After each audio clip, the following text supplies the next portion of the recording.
नमस्कार, रामात maths classes में आपका एक बार फिर स्वागत है।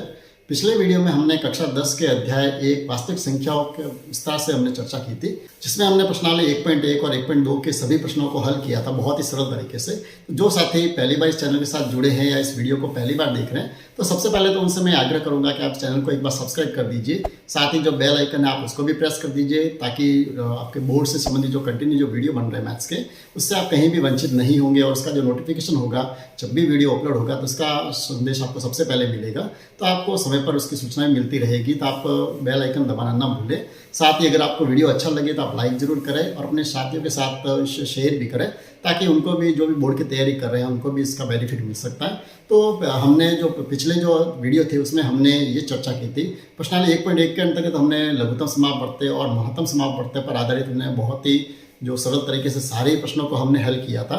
तो जो साथी पिछले वीडियो से मिस हो गए हैं तो डिस्क्रिप्शन में मैं उनका लिंक भी दे दूंगा, तो आप वहाँ से वो सारे ही वीडियो देख सकते हैं।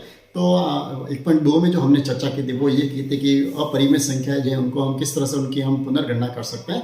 तो ये हमने बहुत ही सरल तरीके से सीखा था, उसमें सारे प्रश्नों को मैंने बहुत ही सरल तरीके से हल किया है।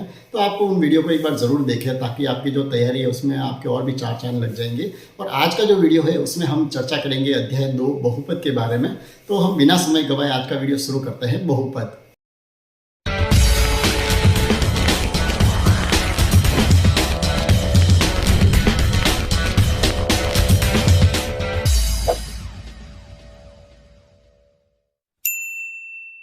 चलिए तो अध्याय 2 की तरफ बढ़ते हैं।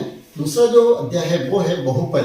अब ये बहुपद जो है इसके बारे में आपने कक्षा 9 में बहुत ही विस्तृत चर्चा की हुई है, तो हम पूरा ही उसको रिपीट नहीं करेंगे। हाँ, शॉर्ट में उसको एक बार पुनः दोहरान कर देते हैं, ताकि आपके पुनः जो स्मरण है वो सारा वापस आ जाए। सबसे पहले हम ये समझते हैं कि बहुपद क्या है। तो बहुपद जो है वो वास्तव में क्या है, चर और अचर जो राशियाँ हैं उनके संयोजन से बहुपद बनते हैं। ठीक है, अब चर राशियाँ कौन सी होती है और अचर राशियाँ कौन सी होती है ये आप कक्षा 9 में अच्छे से समझ सकते हैं, लेकिन फिर भी उसका थोड़ा सा मैं बता दूं कि चर राशि में जितने भी ये जो x है, y है, z है, चाहे a, b, c, इस तरह की जो राशियाँ लिखी होती है जिनके जो मान है वो कभी भी स्थायी नहीं होते हैं, इनके मान बदलते रहते हैं। तो ये सारे जो राशियाँ है इन राशियों को कहते हैं चर राशि। ठीक है, और अचर राशियाँ कौन सी होती है, जितने भी हमारे पूर्णांक है, जैसे 7 है, 3 है, 5 है, चाहे -2 है या बट्टा में कुछ भी लिखा हुआ हो सकता है, कैसे भी हो, ये सारा है अचर पद। ठीक है, तो इन दोनों को हम जब संयोग करते हैं, दोनों को जब मिलाते हैं, तब हमारे जो पद प्राप्त होते हैं वो कहलाते हैं बहुपद। ठीक है, अब बहुपद भी बहुत प्रकार होते हैं, वो भी आप अच्छे से जानते हैं। कक्षा 9 में आपने बहुत ही सरल तरीके से पढ़ा होगा, जिसमें आपको एक पदीय बहुपद भी आपने देखे होंगे, जिसमें एक ही पद होता है वो एक पदीय बहुपद कहलाता है। उसके बाद में द्विपदीय बहुपद भी होते हैं, जिसमें 2 पद हो उसे द्विपदीय, इसमें 3 पद होंगे उन्हें क्या कहेंगे, त्रिपदीय बहुपद। ठीक है, तो इस तरह से हमने बहुत सारे बहुपद देखे हैं। एक पदीय कौन सा होगा, जिसमें चर और अचर दोनों को ही मिलाकर केवल एक ही पद अगर बने तो ये पूरा कहलाता है एक पदीय बहुपद। ठीक है, द्विपदीय कौन सा होगा, जिसमें कितने पद होने चाहिए, 2। जैसे हम एग्जाम्पल के लिए, जैसे मैंने लिया 3x की घात 2 + 5, अब इसमें कितने पद हो गए, ये एक पद और ये दूसरा पद, ये हो गए द्विपदीय। इसी तरह से त्रिपद क्या होगा, जिसमें 3 पद होने चाहिए। जैसे मान लो एग्जाम्पल के लिए 3x + 2y + z, ये कितने हो गए, 3 पद, तो ये हो जाएगा त्रिपदीय बहुपद। ठीक है, अब हमने दूसरी चीज एक और सीखी थी, आपको याद हो तो हमने बहुपदों की घात के बारे में भी कक्षा 9 में अच्छे से अध्ययन किया था कि बहुपद की घात क्या होती है। तो हमने ये देखा था कि बहुपद चाहे कितने भी पद है, एक पदीय है, चाहे द्विपदीय है या त्रिपदीय है या उससे भी अधिक पद है, तो बहुपदीय हो जाता है। तो ये जो है उसमें जो उसकी जो अधिकतम जो घात होती है, एक पद की जो अधिकतम घात है वो कहलाती है उस बहुपद की घात। ठीक है, अब हमने उसमें ये भी देखा था कि जैसे अधिकतम घात कैसे हो सकती है। जैसे मैं अब उसमें देखिए 2 तरह की हमने चीजें पढ़ी थी। एक तो हमने ये पढ़ा था कि एक चर वाले बहुपद, हमने कक्षा 9 में जो पढ़ा था वो कौन से पढ़े थे हमने, एक चर वाले बहुपद। अब यहाँ पर एक चर वाले बहुपद कौन से होते हैं, अब यहाँ पर देखिए जो एग्जांपल आपके सामने है, जैसे मैंने एक पदी वाला जो बहुपद लिया है, इसमें चर कितने टाइप के, जैसे यहाँ पर x, y और z 3 लिखे हुए, यानी ये 3 चर वाला बहुपद है। ठीक है, दूसरा जो मैंने लिया है एग्जाम्पल, यहाँ पर देखिए इसमें कितने चर है, यहाँ पर मुझे केवल मात्र x दिखाई दे रहा है, तो ये एक चर वाला बहुपद है। अब इसमें कितने चर है, वापस 1, 2 और 3। ठीक है, तो ये जो होते हैं, हमने जो 9th में पढ़ा था वो क्या पढ़ा था, हमने ज़्यादातर एक चर वाले बहुपदों को हमने हल करना सीखा था, उनकी घात भी हमने ज्ञात करनी सीखी थी। तो यहाँ पर हम घात वाले जो है उसको ज़्यादा लंबा दोहरान नहीं करेंगे, छोटा सा दोहरान जरूर करेंगे। हमने ये भी उसमें देखा था कि अगर एक घात अगर किसी की है, अगर कोई ऐसा बहुपद है जिसकी अधिकतम घात कितनी होती है 1, तो उस एक घात वाले बहुपद को क्या कहते हैं, हमें ये भी ध्यान होना चाहिए कि 2 घात वाले जो बहुपद है उसको किस नाम से पुकारा जाता है, या जिसकी अधिकतम घात 3 हो तो उसे हम किस नाम से पुकारेंगे। ठीक है, क्योंकि हमारे बोर्ड एग्जाम में एमसीक्यू जो प्रश्न आते हैं, बहुविकल्पी जो प्रश्न आते हैं, उनमें इन तरह के प्रश्न पूछे जाता है कि एक घात वाला बहुपद कौन सा है, या द्विघात कौन सा है, या त्रिघात कौन सा होता है। ठीक है, तो एक घात वाला जो बहुपद है उसको हम क्या कहते हैं, आप याद रखिए, उसको कहते हैं रेखिक बहुपद। क्या कहेंगे, उसको हम कहते हैं रेखिक बहुपद। उसी के साथ 2 घात वाले जो है उसको आप सीधा से जानते हैं, क्या कहते हैं, उसको द्विघात बहुपद, क्योंकि जितनी घात है उसी से उस बहुपद का नाम होता है। तो 2 घात है उसको क्या कहेंगे हम द्विघात बहुपद, और ये 3 घात है उसको हम कहेंगे त्रिघात बहुपद। ठीक है, तो यहाँ पर त्रिघात कौन सी होगी, उस बहुपद की अधिकतम घात जो होनी वो होनी चाहिए 3। जैसे एक एग्जाम्पल मैंने लिखा है 3x घात 3 प्लस 2x घात 2 माइनस 3x प्लस 5। जैसे मैंने एक चर वाला ही बहुपद लिखा है। अब यहाँ पर इसकी अधिकतम घात देखिए कितनी है, इस चर की अधिकतम घात है यहाँ पर 3। तो ये जो बहुपद होगा वो कितनी घात वाला होगा, 3 घात वाला, इसलिए इसको क्या कहेंगे त्रिघातीय बहुपद। आगे बढ़े, और इसके साथ हमने कक्षा 9 में एक चीज हमने और जो सीखी थी, वो सीखी थी हमने किसी भी बहुपद के शून्य कैसे ज्ञात किए जाते हैं। ये भी हमने बहुत ही सरल तरीके से इसमें सीखा था। अब उसमें जैसे एक एग्जाम्पल के लिए एक बहुपद लिया, जैसे 2x की घात 2 माइनस 3x प्लस 5। जैसे ये एक बहुपद लिखा हुआ है, तो हमें इस बहुपद के अगर शून्य ज्ञात करने हैं तो हम कैसे ज्ञात करते हैं। शून्य का अर्थ क्या है, हम यहाँ पर जो चर पद जो दिया हुआ है x, तो हमें x की ऐसी वैल्यू निकालनी है जिससे इस बहुपद का मान शून्य प्राप्त हो जाए। ठीक है, इसका मान क्या प्राप्त होना चाहिए हमें, अगर हमें 0 प्राप्त हो जाए तो वो इसके शून्य कहलाते हैं। ठीक है, वो शून्य 1 भी हो सकता है, 2 भी हो सकता है, या 2 से अधिक भी हो सकते हैं। वो किस पे निर्भर करेगा कि हमारा बहुपद किस टाइप का है। अगर वो द्विघाती बहुपद है तो उसके हमें 2 शून्य प्राप्त हो सकते हैं, अगर त्रिघाती बहुपद है तो उसके हमें 3 शून्य भी प्राप्त हो सकते हैं। ठीक है, तो ये डिपेंड इस पे करेगा कि हमारे बहुपद कितनी घात वाला है। तो ये हमने भी 9th में सीख लिए थे अच्छे से, इसका भी हम दोहरान नहीं करेंगे। इस बार कक्षा 10 में आपको जो पढ़ना है वो हमें बहुपद जो है उनका हम ज्यामितीय निरूपण पढ़ेंगे। हमें जो पढ़ना है वो क्या पढ़ना है, इसका ज्यामितीय रूप जो है उन पर हम विशेष रूप से इस पर चर्चा करेंगे। तो साथ ही आपसे एक और निवेदन कर दूं कि आप जब भी वीडियो देखें तो अपने साथ में कॉपी और पेन लेके जरूर बैठे, ताकि आपको जो भी साथ में अच्छा लगे उसे आप साथ ही साथ नोट भी करते रहें। चलिए आगे बढ़ते हैं प्रश्नावली 2.1 की तरफ। इसमें हमें क्या करना है कि कक्षा 9 में तो हमने जो है वो शून्य कैसे ज्ञात किए थे, हमने अलग विधि से ज्ञात किए थे। यहाँ पर हमें, जैसे मैंने पहले भी आपको कहा है, हमें केवल ज्यामिति जो इनके रूप दिए हुए हैं, जो ग्राफ जो दिया हुआ है, इस ग्राफ के आधार पर ही हमें केवल पता लगाना है कि इसमें शून्यकों की संख्या कितनी होगी।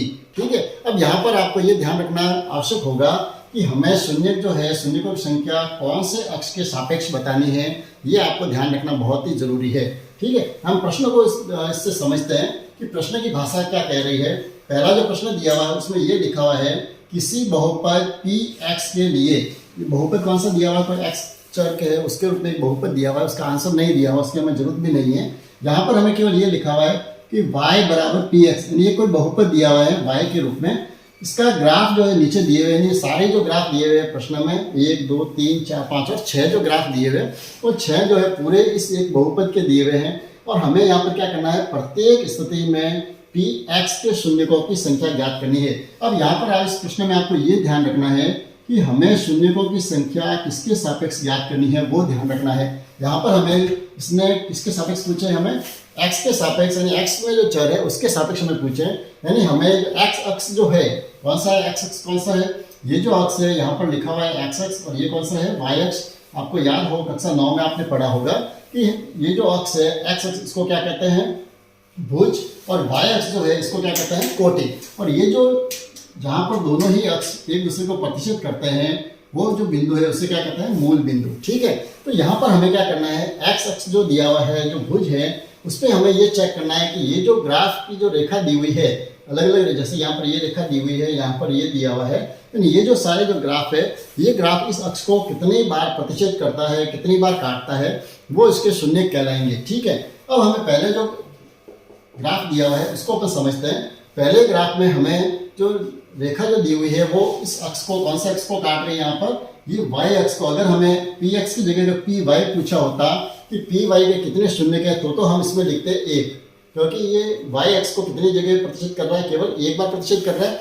लेकिन हमें जो आंसर चाहिए वो चाहिए हमें x अक्ष के सापेक्ष। तो x अक्ष को ये रेखा क्रॉस नहीं कर रही है, कहीं भी इसको प्रतिच्छेद नहीं कर रही है। तो यहाँ पर जो हमें शून्यकों की जो संख्या है वो कितने शून्य मिलेंगे, यानी शून्यकों की अगर संख्या लिखनी है तो अगर प्रतिच्छेद कर ही नहीं रहा, तो यहाँ पर शून्यकों की संख्या होगी, वो होगी 0। ठीक है, बहुत ही सिंपल सा प्रश्न है, केवल आपको इसमें केवल अक्ष को देखना है। दूसरा जो इसका स्थिति दी हुई है उस स्थिति में अपन समझे तो यहाँ पर ये जो ग्राफ दिया हुआ है ये इस एक्स को कितने बार प्रतिशत कर रहा है, यहाँ पर सिंपल सा दिख रहा है, केवल ये एक बिंदु पर प्रतिशत कर रहा है। ठीक है, तो यहाँ पर जो शून्यकों की संख्या होगी वो कितनी होगी, अगर हमें इसके ज्ञात करना हो तो इससे हमें केवल एक शून्य प्राप्त होगा।